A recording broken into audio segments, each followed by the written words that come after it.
Hello, everyone. Welcome to our winter time training. My name is Marissa, and I'm a counseling intern at Scare. And my name is Dara, and I'm also a counseling intern at Scare. And so the theme for our wintertime training is relaxation during times of change and increased stress.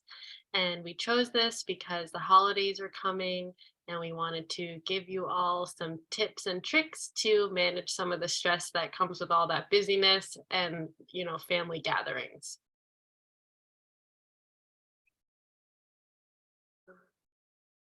Okay, and so for this workshop, we're going to teach you some skills and some techniques to help you relax during the holidays.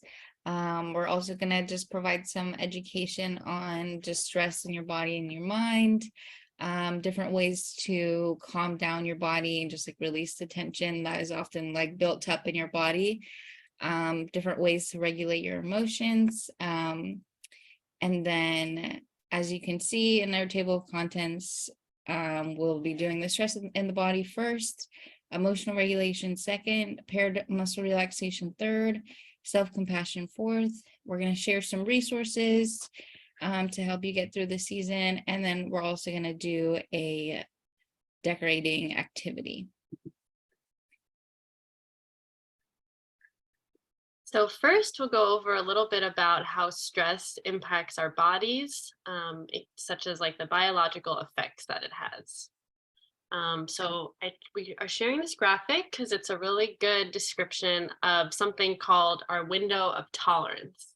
And this is sort of our ability to handle stress. So we all have our own unique window of tolerance. Some people have a larger one, some people have a smaller one, and that's okay. It's impacted by our ability to handle stress, and events in life can impact this as well. And so it's important to just be aware when we're kind of maybe in our window of tolerance, or maybe when we're out of it in some way. And so this picture depicts it as sort of like an ocean scene. So we'll start with this middle ocean part where it says social engagement and safety. And that's when we're within our window of tolerance. In this photo, it's like we're in the nice sunny part of the ocean. We're really feeling safe and comfortable. We're at our best. We're feeling emotions like joy, presence, even calm or curiosity. Doesn't need to be like super happy, but it's just sort of like maintaining a like natural rhythm. Then when we look up kind of outside, there's this big storm happening. This is what we call hyper arousal. So we're bumped out of our window of tolerance to this fight or flight response. And that's when we have a perceived threat or some sort of danger. And we can start feeling things like agitation, irritation, anger, panic. When we're kind of in that really high stress state, we might be reacting more out of like reactions rather than like intention. And that might be like we need to just go and like deal with our emotions, or we're having urges to maybe yell at somebody, really like act on our stress. And so that's called hyperarousal. Then when we look down at the bottom at like the dark part of the ocean in this photo, this is called like the freeze shutdown part of our window of tolerance, which is the hypoarousal state. So this is also in reaction to threats or stress, but we're going to become really tired from this, maybe numb. This is where depression might come in. There's a hopelessness, sort of like this overwhelm that just makes us shut down. So rather than that reaction with the fight or flight where we want to go like take it on and act really impulsive, this might be more of like a slowing down, like out of overwhelm, and just like detaching from people in our lives or situations. So it's just really useful, I found in my life, to be aware of when we're in certain states. I know I've like bounced between these pretty regularly during times of stress, especially during the holidays when my routine is different, when my family's all gathering together. So a suggestion that I've used that is useful is when you're noticing maybe some of the feelings of agitation or anger or that hopelessness or depression, it's a good time to take a break. and just take a step back and kind of acknowledge like, okay, I'm kind of out of my window of tolerance, and that's okay. And it's a good time to just do something that feels good to you. Um, it's also something that changes daily. So some days we have more like ability to stay within our window of tolerance if dealt stress, and some days we have a much lower tolerance. So we could have the same stressor each day, but have a different reaction. And so I've started, like, if it's a busy time as a student or with work, I'll wake up and just try to like assess what my window of tolerance is for that day. And maybe it's smaller and I need to go a little easier on myself. Or maybe I have like a bigger capacity and I could take on more. So really with this, it's just like the intention and awareness that I've found useful, to just check in with yourself and kind of assess, where am I at with this?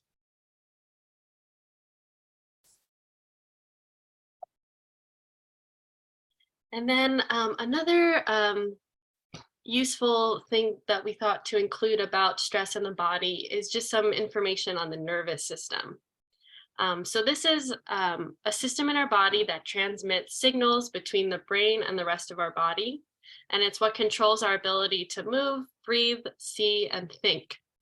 And so there's a lot of different systems of our nervous system, but the two that we'll focus on are subsystems, which influence our body's reaction to stress. So these are the two systems that are gonna, kick in when we're faced with a stressor. And that's the sympathetic nervous system and the parasympathetic nervous system. And the sympathetic nervous system is kind of nicknamed like the arousing state, similar to that hyper arousal with the window of tolerance.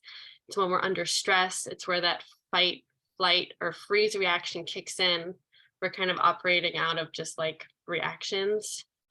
It's this automatic unconscious state when we're really feeling threatened. And then the parasympathetic nervous system is more like the calming. And so the job of this subsystem is to kind of jump in when the sympathetic nervous system is aroused and start to bring the body down. So it's going to be sort of this control to the body's reaction, and it's going to start making us rest. We're going to start digestion, and it's going to start to slow us down. And so if we're noticing our sympathetic nervous system gets activated, we can activate our parasympathetic nervous system intentionally.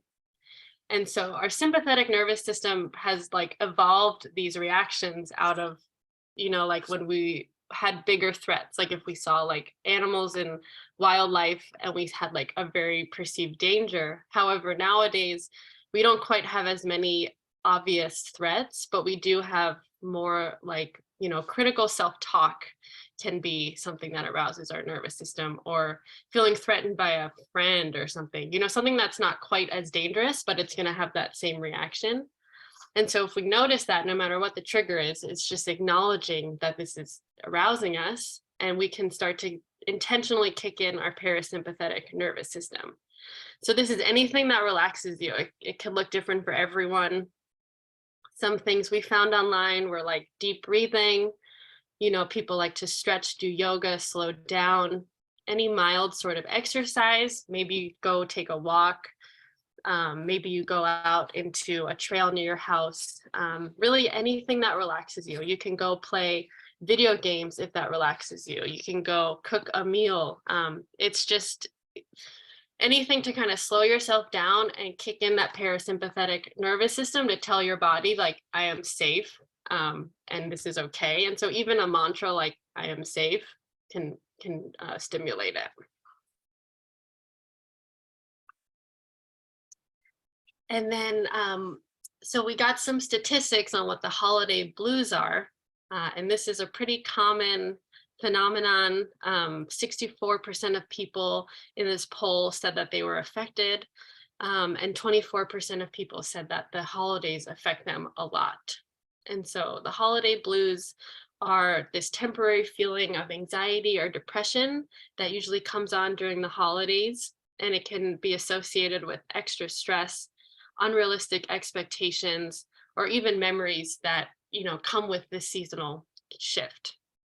And so we might find ourselves feeling fatigued, tension, sadness, loneliness, a sense of loss.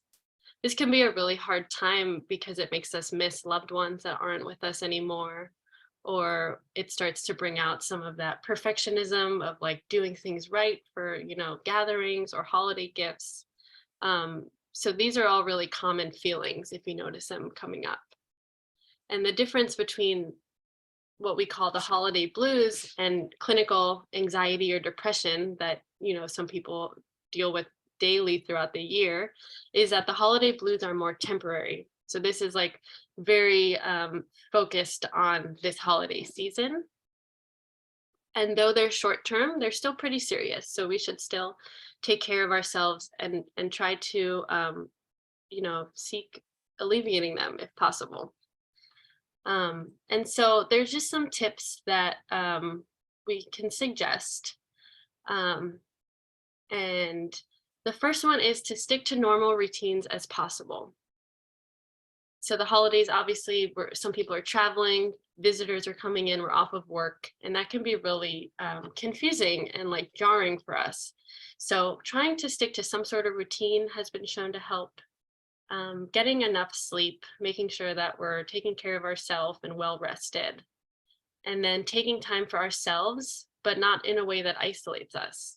So we want to make sure that we're, not overextending ourselves for company or people in our lives in a way that's going to maybe push us out of that window of tolerance. But we also don't want to withdraw. Withdrawing is a sign that maybe we're also handling too much stress in a way that's not asking for support when we need it. It's also a really tempting time to eat and drink, which are huge things that a lot of people struggle with doing in moderation. And so this is something that we know is really common. And so just kind of acknowledging that this is maybe going to be a challenging time because I, tend to overeat or tend to overindulge with substances. So reaching out for support when you're feeling those urges. And then however possible, getting some sort of exercise. We're all going to be eating a lot, celebrating, gathering. So even if it's just a quick walk around the block, getting your family together to go, do some activity is going to make a big difference, they've found. And then keeping track of what you have to do, making a to-do list, keeping things simple for yourself, just being gentle and keeping yourself organized. And then the last three, so setting reasonable expectations and goals for holiday activities, such as shopping, cooking, entertaining, attending parties. So I think this is kind of getting at that perfectionism some of us have that comes out at this time. We want to give the perfect gifts. We want to be the perfect family member, and just kind of acknowledging that what is realistic, what can I do, what's within my means, what feels right, being kind of easy on ourselves in what we can offer. And then obviously another huge stressor is financial. There's a time where we're bombarded with sales and gifts and gatherings. So trying as much as possible, they found to set a budget for these activities and really trying to stay within our means, not feeling that need to overextend ourselves, and maybe getting creative with activities or gifts that aren't super costly. And then lastly, finding ways to relax. So they suggest listening to music. Could be anything that makes you relax or helps you relax. We would say prioritize during this time. Even a little bit goes a long way. And so one last thing, just to remember, these are short term. The holidays come and they go, but it makes a huge difference if you take a little bit of time during the season to practice some of these things. Next, we're going to go into emotional regulation, and that kind of just means like managing your emotions, like when they can come up and they're like super overwhelming. And so the first skill that we're going to talk about is the IMPROVE skill. It's an acronym. And the intent of the skill is to improve the moment by replacing the immediate event that has caused any unpleasant emotions with a more positive act, thereby making the moment more pleasant and easier to tolerate. So like when you're going through something that's super overwhelming or stressful, just making sure that you're trying to do some of these things can make you feel a little bit better. And so the first one is the I. So that would be imagery. So if you're kind of in a space where you can't really leave anywhere and you're kind of just like within yourself, just kind of closing your eyes and trying to improve the moment with imagery. And so it's kind of just when you're like thinking of something in your mind, you can imagine a beautiful scene, any place where you feel like it's your safe space. If that is like the beach and you can like listen to the waves, or in the mountains and you can see trees.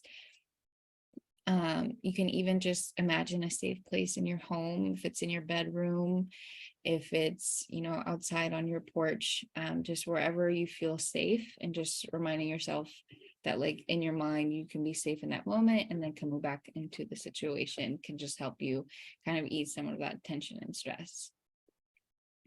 The second one is meaning. Improve the moment with meaning and find purpose or meaning in your daily activities. So just doing things that are really meaningful for you, and really align with your values. Third one is prayer. Improve the moment with prayer, prayer to whichever higher being that you pray to. And I know that sometimes that can really just keep you grounded in the moment, and really practice gratitude.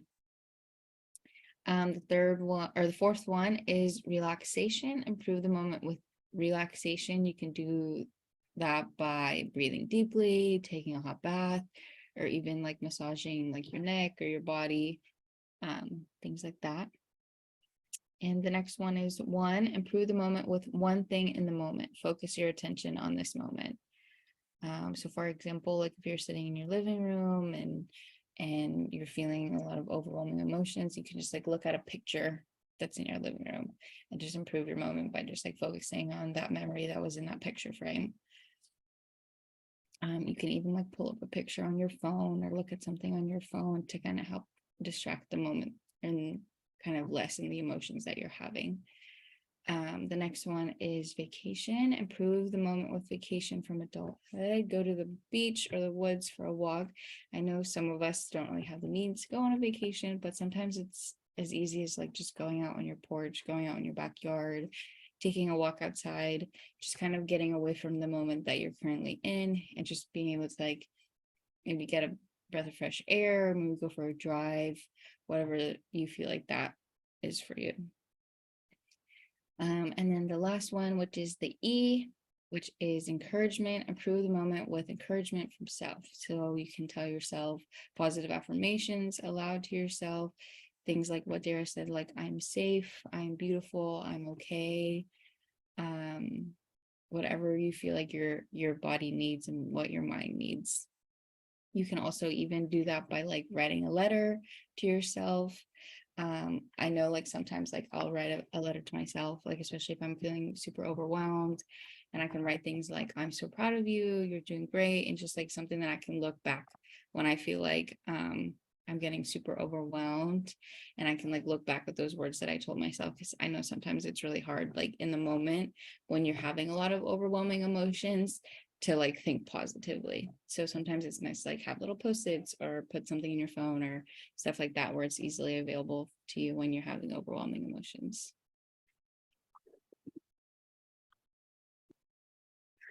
And so for our next skill, it's called the Cope Ahead skill. And then for this skill, you just kind of rehearse a plan ahead of time so that you're prepared to cope skillfully with emotional situations. Because as I said, sometimes when we're in situations where we have a lot of overwhelming emotions, sometimes it's hard to remember what coping skills that we have. And so for this skill, you kind of just, in essence, think of a situation that you might go through where you might forget your coping skills. And so by practicing a different situation that you potentially might be in, you can kind of practice like what you could do to kind of help yourself get through it. And so the first step of the cope ahead skill is to describe the situation that is likely to prompt uncomfortable emotions, and make sure that you're checking the facts and making sure it's not like, like a cognitive distortion, and be specific in describing the situation. And then also name the emotions and actions likely to interfere with using your skills. So I'm wondering, Dara, if there's maybe like a situation that you feel like may come up during the holidays, and just kind of describe that situation and any like emotions or actions that may interfere with being able to cope. Yeah, yeah, definitely a stressful time. I know my whole family travels to San Diego to get together.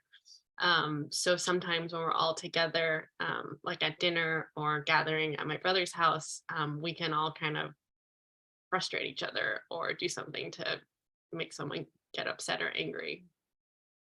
And so there's some frustration and some like anger that comes up that sometimes doesn't let me think the most rationally or logically to address how I'm feeling or confront with sympathy. Okay, so it sounds like when your family all gets together, a lot of times there's a lot of like frustration and anger that comes up. Okay, and so when that happens and you're feeling super frustrated or super angry, what kind of coping or problem solving skills would you want to use in that situation? Um, and you don't have to write it down, but sometimes it's helpful for people to write down in detail how they will cope with a situation, and kind of help with any emotions or action urges. Hmm. Yeah, I guess I found it helpful to take a step back and like go outside or go to the bathroom and just like kind of check in with myself. So maybe I could write a note in my phone or have a little post-it note in a bag that I carry, so that when I do notice some feelings of irritation or frustration coming up, I can remind myself to take a step back. Yeah. Okay, so it sounds like kind of taking a step back and using different like tools on your phone and stuff like that just to help remind you to use your coping skills. Okay. And I think just right, and then I think for the next step, you can either just like close your eyes or just like look ahead and just imagine yourself in your mind, like in that situation. If you're whether like you're like sitting at the dinner table with your family, and just imagine it as vividly as possible, and imagine yourself like sitting there in that moment, not like watching yourself in the situation, like actually like being yourself in the situation. And you feel super frustrated, maybe a family member says something, maybe there's a lot of chaos and commotion. Yeah, definitely can feel some of tension in my body that comes up, some of the thoughts that start running through my head, like negative self-talk and just sort of rumination. Mhm. And as you're in that situation in your mind, just kind of rehearse coping. So, like all those coping skills that you said, taking a step back from the situation, rehearse in your mind exactly what you can do to cope effectively. What are you going to do in that situation? Rehearse maybe your actions. Do you need to take a step out of the room? Do you need to get up? Do you need to go outside, take a deep breath? Rehearse your thoughts. Do you need to challenge your thoughts if they're negative thoughts? If someone says something mean to you or kind of something that you don't really agree with, are you going to say something? And if so, what are you going to say? And how are you going to say it? Yeah, I think for me, the deep breathing, taking a step back, maybe some positive affirmations, and maybe using some I statements. Like, I feel this way when you say that, Mhm, or I feel this way about our relationship when this is being done. mhm. Yeah. And then you're kind of in that situation and you're using your coping skills, and then just add different parts of the situation, whether it's new problems, if it's what you kind of expect, but it's like something else happens. For example, maybe the turkey is burned, or I don't know, like maybe something happens which is not like the best thing. Just like the most feared catastrophe that could happen. And you can continue to work on using your coping skills as you do that. Mm. And then the last thing, after you're done rehearsing all the different situations and possible catastrophes that may come up, just practice relaxation. Just like making sure that your body kind of goes back to neutral after being in such a heightened situation. And so a way to kind of practice that relaxation, either after this cope ahead skill or just in general, when you feel like you're getting very tense during the holiday season, is the paired muscle relaxation, which is our next skill. And so this is just about releasing tension in the body. And so paired muscle relaxation is an exercise that reduces stress and anxiety in your body by having you slowly tense and then relax each muscle. It can provide an immediate feeling of relaxation. And it's also really important to also practice it frequently, so that way your body can get used to relaxing more often. And when you do this skill, you can become more aware of when you are experiencing tension and when you have the skills to help you relax. And so as I walk you guys through this exercise, just make sure that each muscle is tense, but don't tense it too much to the point of strain or if you're hurting yourself. And also just kind of like a disclaimer, if you do have any injuries or pain, you can skip the affected areas. Just pay special attention to the feeling of releasing tension in each muscle and resulting feeling of relaxation. So this skill can be really important, because I know a lot of times when we're kind of going through that survival mode, our bodies just tense all the time. And so this is just a really good skill to help you realize when your body is being tense and kind of how it feels to be relaxed, because I think sometimes we forget how tight our bodies are. Okay, so let's begin. You can either close your eyes if you feel comfortable doing so. If you don't feel comfortable closing your eyes, you can also just look ahead and either sit back or lie down in a comfortable position, but just make sure it's not in a place where you might fall asleep. And just begin by taking a deep breath and notice the feeling of air filling your lungs, and hold a breath for a few seconds.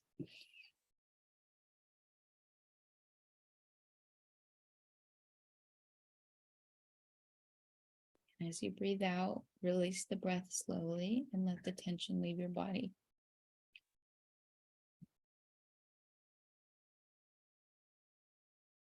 And then take another deep breath in and hold it.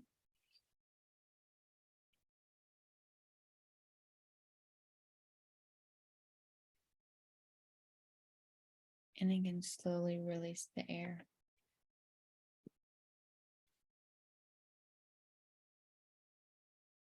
And even slower now, take another breath in and fill your lungs and hold the air.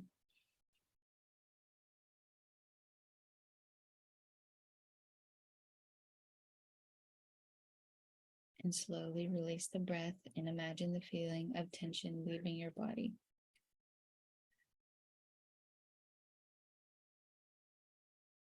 Now move your attention to your feet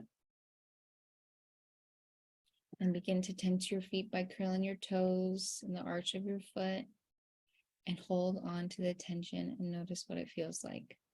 So just really squeeze your feet, curl your toes.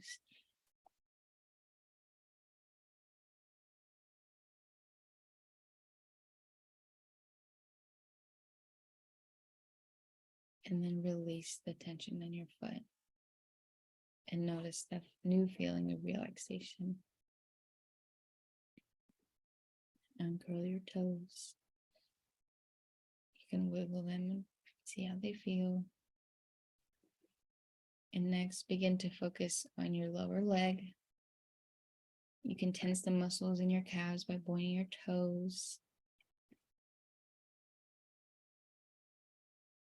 And hold them tightly and pay attention to the feeling of tension.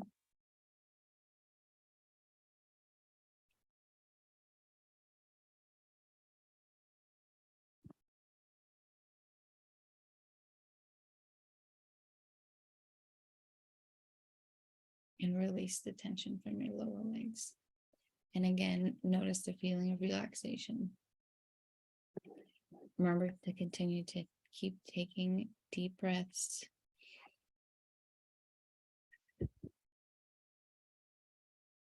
And next, tense the muscles of your upper leg and pelvis. You can do this by tightly squeezing your thighs together, making sure you're feeling the tenseness without going to the point of strain.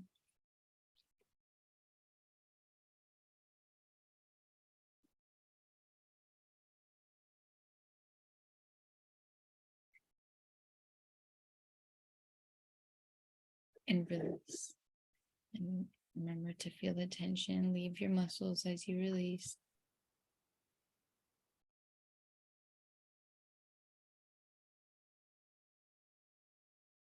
Begin to tense your stomach and chest. You can do this by sucking your stomach in and squeeze harder and hold that tension a little bit longer and release. And allow your body to go limp.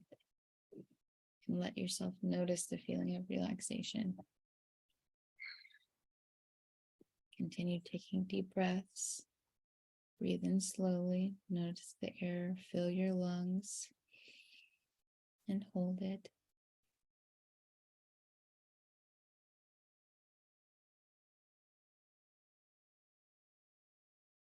And release that air slowly. Feel it leaving your lungs.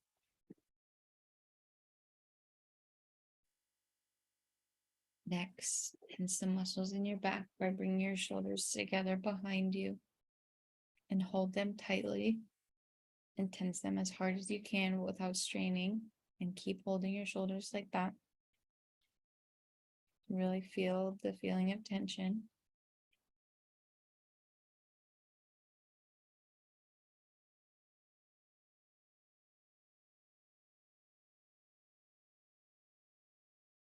And release the tension from your back.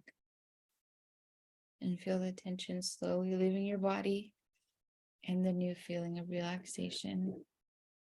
And notice how different your body feels when you allow it to relax.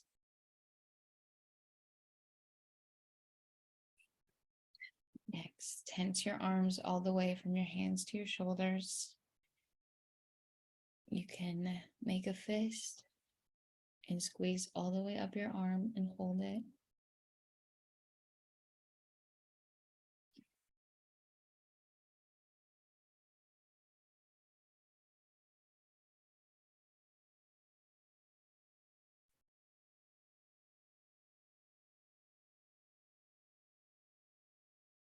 And release the tension from your arms and shoulders. Notice the feeling of relaxation in your fingers, in your hands, in your arms, in your shoulders. Notice how your arms feel limp and at ease. Then move up to your neck and your head and tense your face and your neck by distorting the muscles around your eyes and mouth. You can do this by kind of scrunching your face really hard, but not to the point of straining.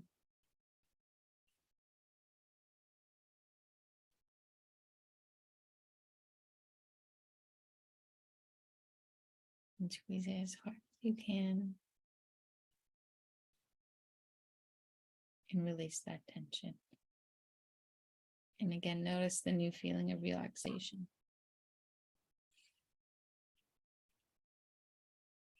And then finally, tense your whole entire body, from your feet, curling your toes, to your legs, to your stomach, to your chest, to your arms, to your head and your neck.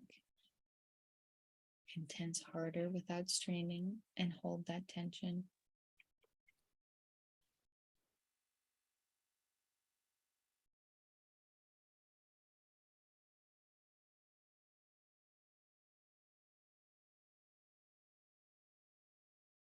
And now release. And allow your whole body to go limp.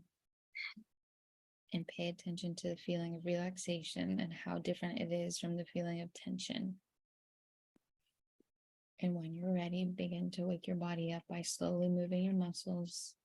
You can adjust your arms and your legs and stretch your muscles. And when you're ready, you can open up your eyes.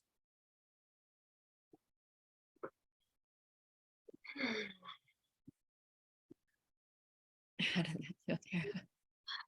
That felt good. It felt good to focus on each part of my body. I think it distracted me from other things I was thinking about. So I felt very present. Um, and I was able to notice, yeah, like that I was holding tension in my shoulders. And then I was able to realize what it feels like to not. So, like, that awareness was really helpful. Definitely. Yeah, thank you. That's a good skill. I'll definitely be using that.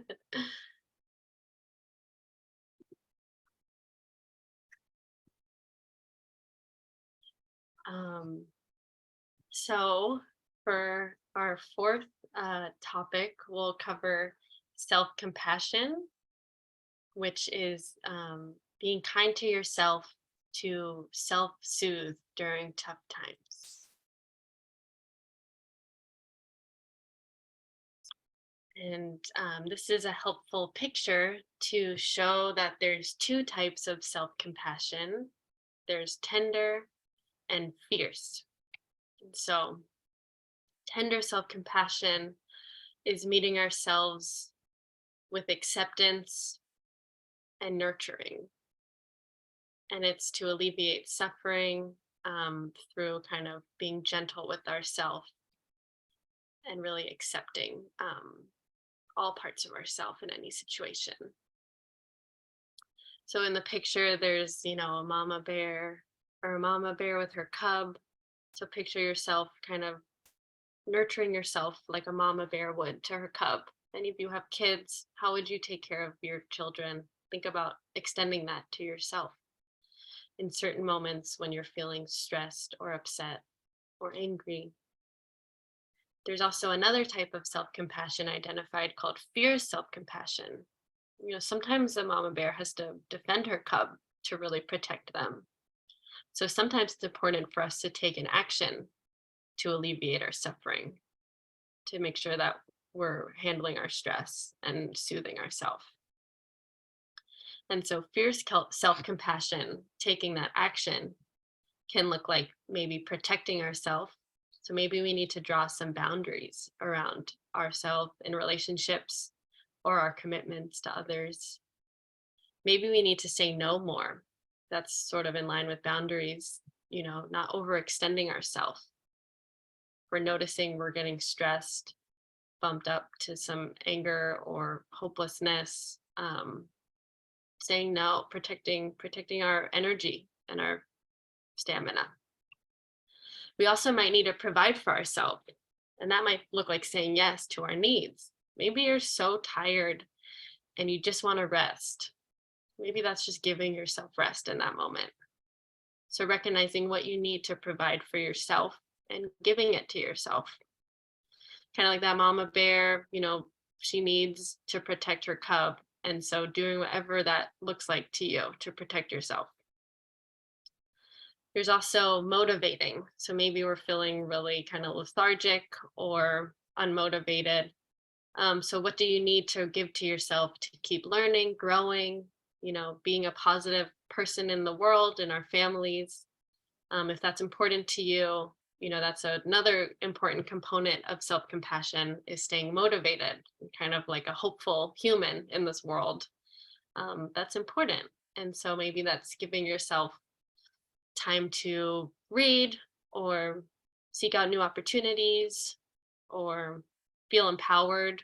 Those are important to prioritize.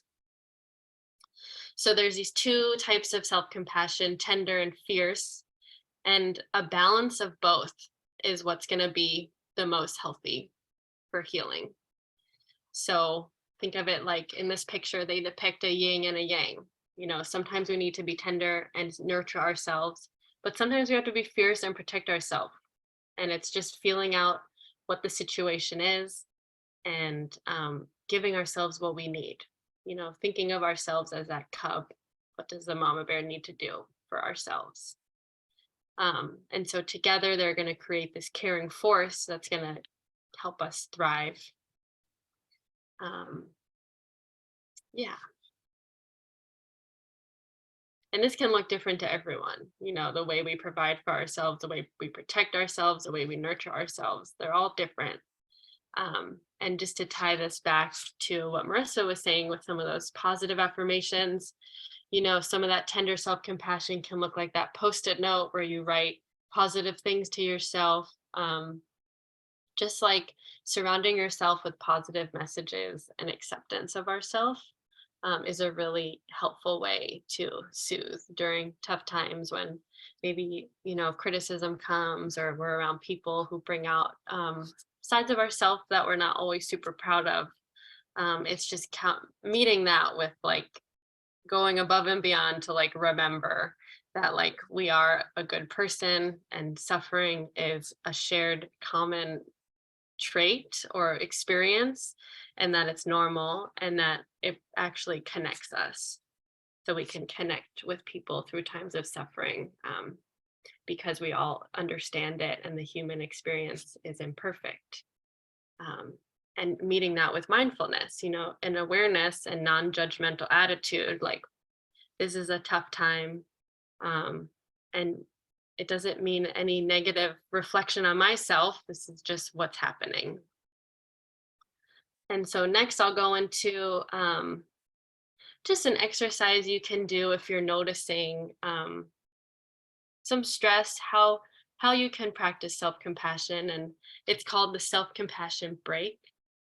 And this can be practiced at any time, or it can be really useful during times of stress. So Marissa and I just talked about like, you know, when I'm going to use the cope ahead skill for seeing when my family's together and, you know, different dynamics come out.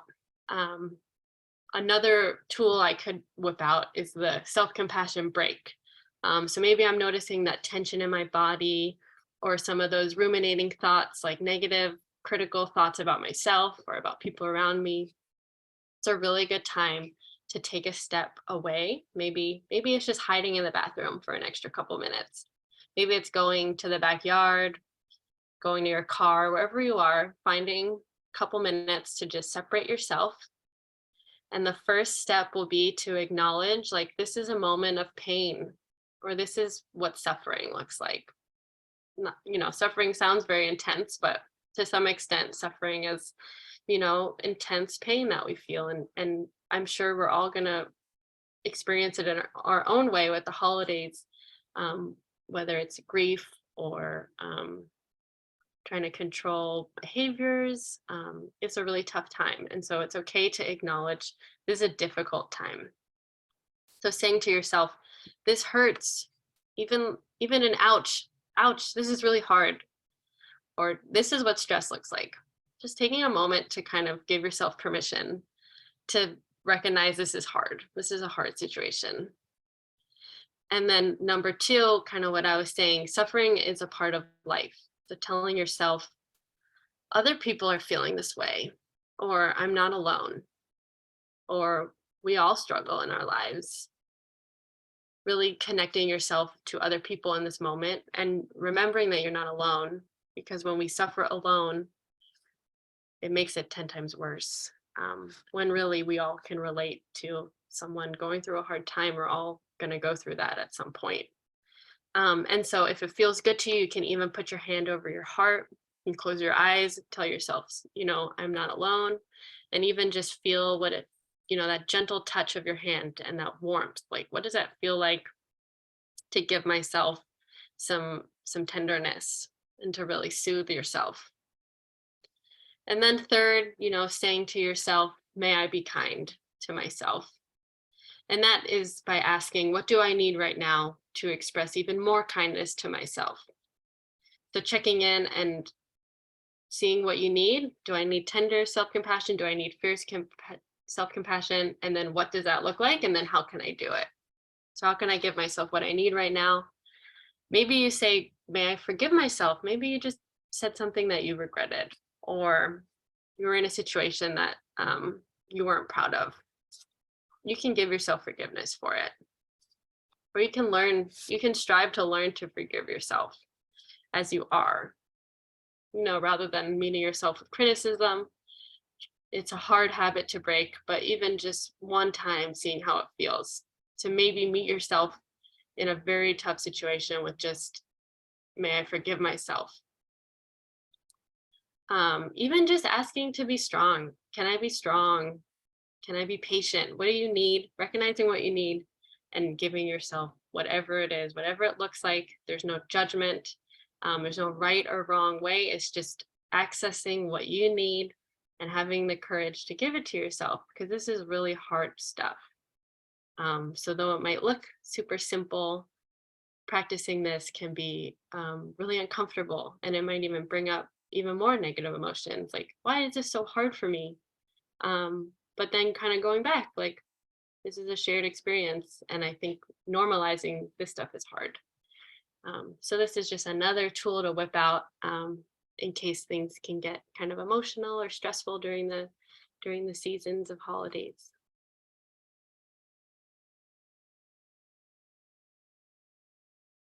Next, we're going to go into some resources that could possibly help you go through this holiday season.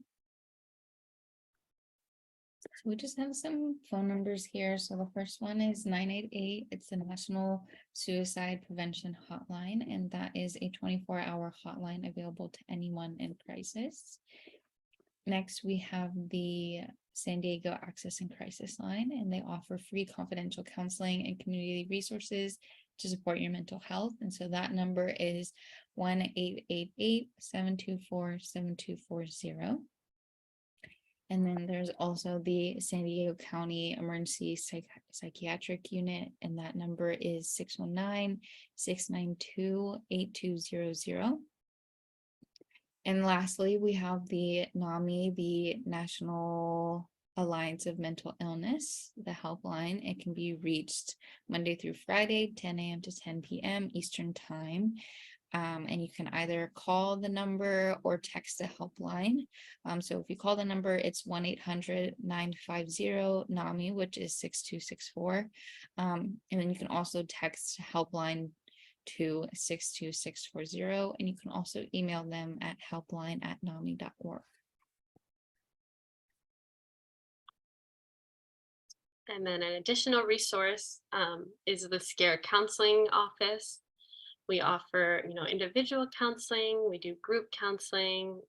We can even do family counseling at times if it's appropriate. So there's a number of opportunities. So if you're thinking at all about counseling, we suggest reaching out and just seeing what we have to offer. You can you can email Teka Tosi. She's a staff member at SCARE.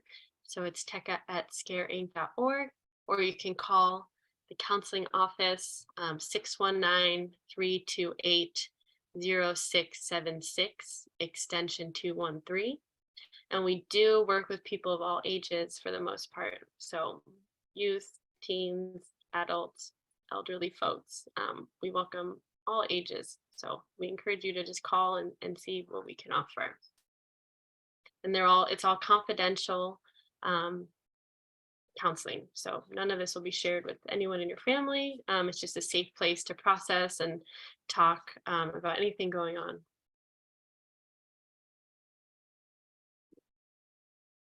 And then, so we have our final segment, which is our activity. So with this video, you should have a bag with a gingerbread house with different decorations and cookies. So we'll show you now kind of what you can do with this gingerbread house. And we encourage you to bring together whoever you love, friends, family, to just spend some time putting this together, and then you can eat it or put it on display, whatever feels good to you. We just wanted to provide you with a fun opportunity to connect with people this holiday season. Hello, everyone. So we're going to do the activity portion of our workshop. And for the activity, we are going to build a gingerbread house kit. And so we've already taken everything out of the box. So we have everything kind of spread out. We have all the different parts of the house.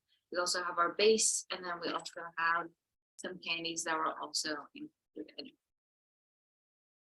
Yeah, so to start, you'll want to get your frosting out and just kind of massage it so it gets nice and soft, and so it kind of gets evenly distributed. And then what you'll do is, if you have a scissor, you can just cut a tiny little hole off the corner so that you can use it as kind of an icing dispenser.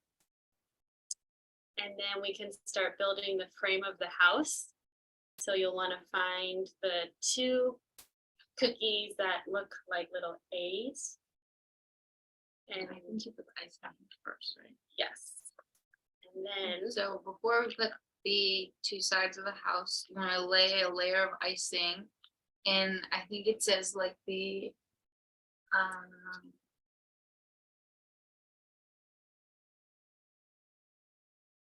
what do you call it? The canals.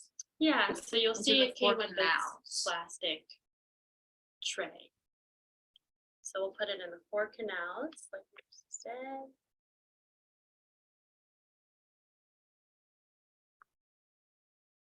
And you want to be kind of careful not to use too much frosting, because we're going to need this for the rest of our gingerbread house.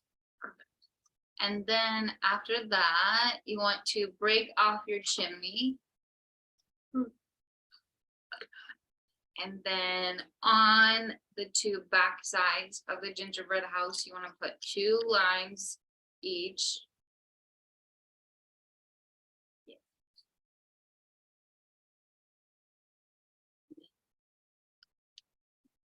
Kind of like, just like that, on both cookies.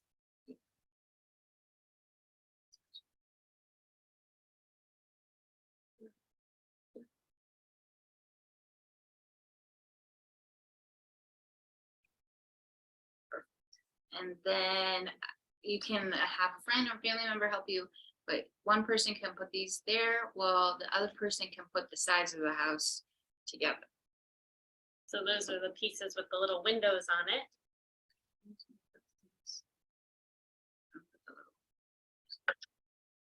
Then you just put it right in the middle.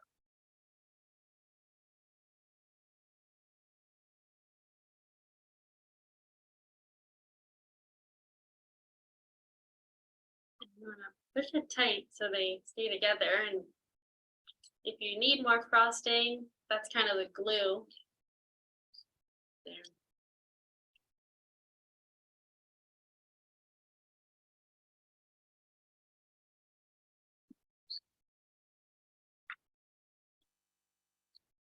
Cool. All right. So once it's standing, then we can put the roof together. And so those are the last 2 big pieces. And I guess you put some frosting on the existing house as is. Just kind of outline the frame. And you can find whatever way works for you.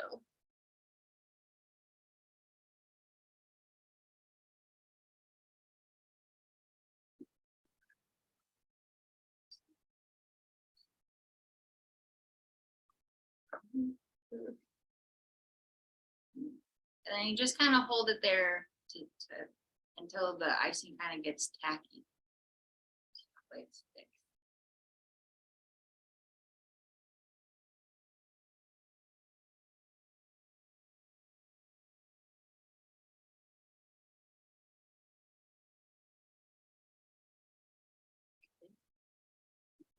And then this will be your chimney.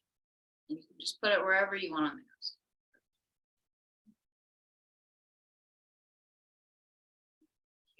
Sure. Nice. So this is our house. And so at this point, you can use different candies that you have. If you have anything else at home that you want to put on your gingerbread house to use to help you to decorate the house, you can use that as well. It also came with little tiny cookies that you can also put on the house. And you can use this picture for inspiration. And then there's also little cutouts that you can cut out, and you can also use that to decorate your house as well. You can use the frosting to make any kind of decorations you want on the roof. I think on the picture, they kind of make little lines, so you can try that, or you can get creative. Try some of the frosting.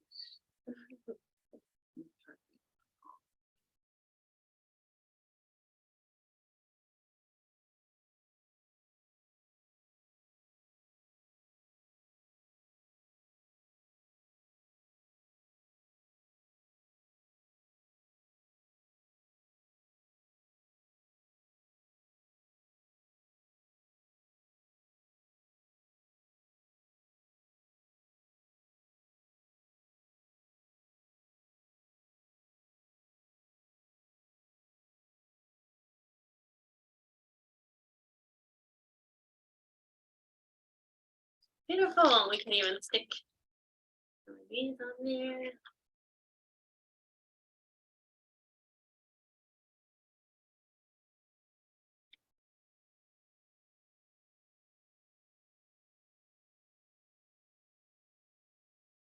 Cute.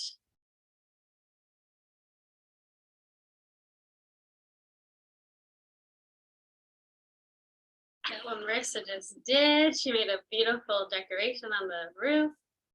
I notice our roof is falling apart a little, so you want to make sure to use enough icing so that it really stays. Yeah. But yeah, so at this point, you can just decorate it however you like. And I hope you have a lot of fun. And always remember that it doesn't have to be perfect. It can just be however you like. Well, thank you so much for watching and participating. We hope you'll have a really lovely holiday season. Bye, everyone. Take care.